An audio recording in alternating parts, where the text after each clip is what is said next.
ఇంకొకసారి మనం చక్రవర్తి గారి ఒపీనియన్ కూడా తీసుకున్నాం. చక్రవర్తి గారు నమస్తే అండి. నమస్కారం వెంకటకృష్ణ గారు.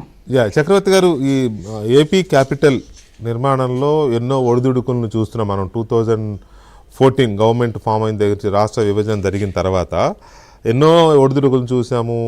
స్టార్ట్ అయింది, తర్వాత మళ్ళీ జగన్మోహన్ రెడ్డి రూపంలో క్రైసిస్ వచ్చింది, మళ్ళీ ఈ గవర్నమెంట్ రావడంతో మళ్ళీ అది పికప్ అయింది, వర్క్ స్టార్ట్ అయింది.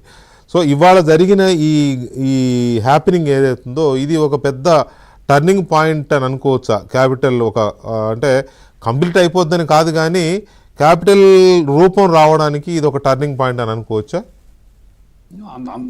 అంత హైప్ నేను ఇవ్వను, కానీ మీరు ఇబ్బంది అనట్లా, అందుకే అనుకోవచ్చా అని క్వశ్చన్ మార్క్. అయినో మీరు ప్రశ్న అడిగారు, you didn't put words in my mouth. ఆహ్వానించదగ్గ విషయం. ఎప్పుడైనా ఇన్ని ఫైనాన్షియల్ ఇన్స్టిట్యూషన్స్ ఒకటేసారి వచ్చి అమరావతిలో ఒక ప్రణాళిక ప్రకారం అమరావతిలో ఉన్న ఫైనాన్స్ సిటీ, దాదాపు 2000 హెక్టార్లు ఫైనాన్స్ సిటీ నిర్మించాలనే ప్రణాళికలో భాగంగా ఇన్ని ప్రభుత్వ రంగ సంస్థలు వచ్చి అక్కడ పెడతా ఉండటం ఆహ్వానించదగ్గ విషయం. దాంతోపాటు ఉన్నతాధికారులందరూ, కేంద్ర ఆర్థిక మంత్రి, దాంతోపాటు ఈ ఆర్థిక సంస్థలకు సంబంధించిన అత్యున్నత అధికారులందరూ ఈరోజు అమరావతికి రావటం, అక్కడ ఈ కార్యక్రమంలో పాల్గొనడం, it sends a very important message that Amaravati is an important రాజధాని భారతదేశంలో. ఆంధ్రప్రదేశ్ రాష్ట్రానికి అమరావతి అనే రాజధాని గతంలో ఉన్న కొంత కన్ఫ్యూజన్కి తెర దించినట్లు అవుతుంది. So it is definitely we should welcome. కాకపోతే ఈ బ్యాంకులన్నీ ఆల్రెడీ ఉన్నాయి, ఇప్పుడు అక్కడ అమరావతిలో లేవు, విజయవాడలో ఉన్నాయి. సో దీని ఏదో భారీ పెట్టుబడిగా వచ్చింది అని అనటం కాదు, కానీ దాదాపు 10 సంవత్సరాలుగా అమరావతి నిర్మాణంలో ఉండి కొంత జగన్మోహన్ రెడ్డి గారి పాలనలో ఆగిపోయినప్పటికీ కూడా ఈ బ్యాంకులన్నీ అమరావతిలో ఉన్నాయి, వాళ్ళకి ఆల్రెడీ ఆపరేషన్స్ ఉన్నాయి. కాబట్టి దీని మూలంగా కొన్ని కొత్త ఉద్యోగాలు రావచ్చు, కానీ విరగబడి ఉద్యోగాలు వస్తాయనేది కూడా లేదు. But at the same time Amaravati ముందుకు కదులుతుంది కాబట్టి మనందరం సంతోషించాల్సిన విషయం. అందుకే అంత భారీగా మనం అనుకున్నంత కాదు, బట్ రెస్ట్ ఆఫ్ ద అమరావతిలో ఏం జరుగుతుంది అనేది మనం గమనించాలి. ఇప్పుడు పట్టాభి గారు 16,000 ఎకరాలు ప్రభుత్వం సేకరిస్తుంది అన్నారు. నేను ప్రభుత్వానికి ఆర్టీఐ రిక్వెస్ట్ కూడా పెట్టాను. ఇప్పటికే 45,000 ఎకరాలు సేకరించారు.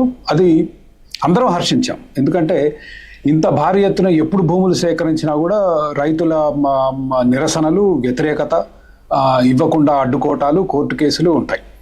భారతదేశ చరిత్రలో అమరావతిలో స్వచ్ఛందంగా రైతులు ఇవ్వటం ఈరోజు ఇతర రాష్ట్రాలకు కూడా ఒక కొలమానం. ఇట్లా కూడా చేయొచ్చా అన్న ఆలోచన చాలా రాష్ట్ర ప్రభుత్వాలు వచ్చాయి. ఇతర ప్రభుత్వాలు కూడా దీన్ని ఫాలో అయ్యే ప్రయత్నం చేస్తున్నాయి.